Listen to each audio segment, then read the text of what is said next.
लाल बहादुर शास्त्री ने 1965 में पाकिस्तान को नाकों चने चबवा करके स्वतंत्र भारत में पाकिस्तान को उसकी औकात दिखाने का काम भी किया था। 1975 में जब लोकतंत्र का गला घोंटने का काम किया था, तब जयप्रकाश नारायण जी आगे आए थे। क्रांति का संघनाद उन्होंने किया था। उत्तर, दक्षिण, पूरब, पश्चिम क्षेत्र, भाषा, जाति, मत, मजहब, इन सब को एक साथ एक मंच पर ला करके खड़ा कर ले। कोई नाम, तो नाम आया डॉक्टर राजेंद्र प्रसाद जी का। चित्रगुप्त महासभा से कहूंगा, उन सभी महापुरुषों के चित्र चित्रगुप्त मंदिर में लगने चाहिए, लगाए जाने चाहिए।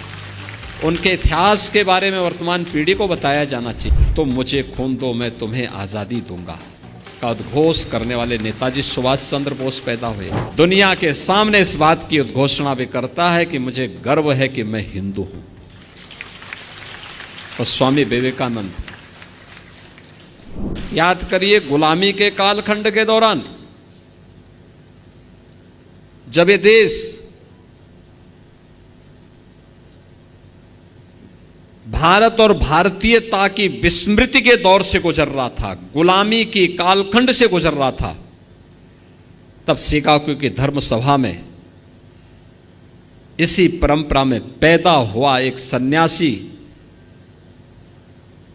दुनिया के सभी धर्मगुरुओं के सामने इस बात का उद्घोष करता है कि मैं भारत की उस परंपरा से आया हूं जिसने सदैव मानवता के कल्याण का मार्ग प्रशस्त किया, और जो दुनिया के सामने इस बात की उद्घोषणा भी करता है कि मुझे गर्व है कि मैं हिंदू हूं। और स्वामी विवेकानंद, याद करिए, इसी परंपरा में तुम मुझे खून दो, मैं तुम्हें आज़ादी दूंगा का उद्घोष करने वाले नेताजी सुभाष चंद्र बोस पैदा हुए। यानी कलम का ही नहीं, तलवार की भी पूजा की है, और दोनों के समन्वय से ही समाज और राष्ट्र की व्यवस्था चलती है। याद करिए,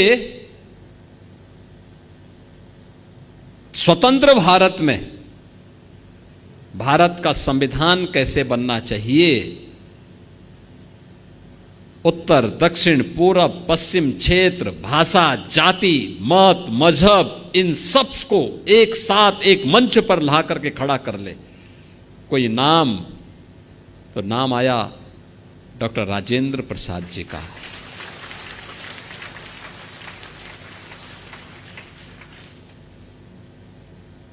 डॉक्टर राजेंद्र प्रसाद जी का। स्वतंत्र भारत में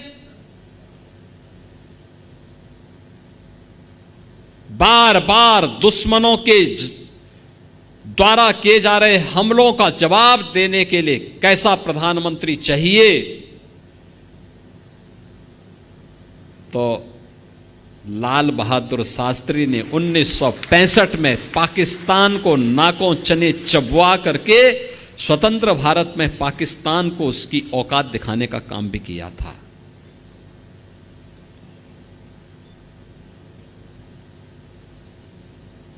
कौन कहता है कि कायस्थ समाज केवल अपने कारोबार तक ही सीमित है, केवल कलम तक ही सीमित है? 1975 में जब लोकतंत्र का गला घोंटने का काम किया था, तब जयप्रकाश नारायण जी आगे आए थे। क्रांति का संघनाद उन्होंने किया था। और जब लोग ये बोलते थे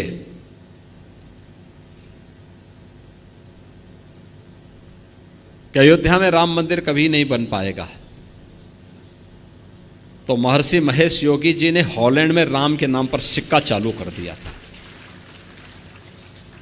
यानी भारत से बहुत दूर हॉलैंड में उन्होंने भगवान राम के नाम पे ही करेंसी जारी कर दी।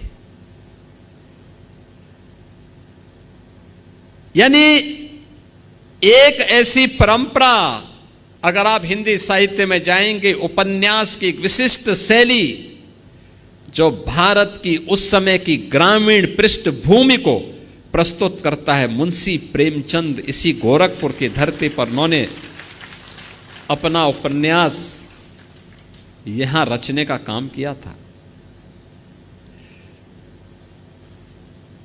कौन से ऐसा क्षेत्र है, एक लंबी फेरस्त है।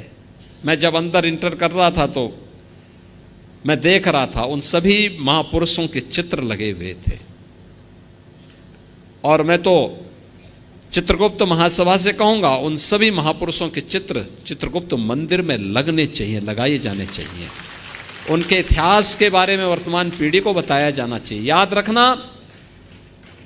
याद रखना, अपने महापुरुषों के गौरव से ही वर्तमान पीढ़ी प्रेरणा लेती है और आगे बढ़ने का रास्ता अपना प्रशस्त करती है।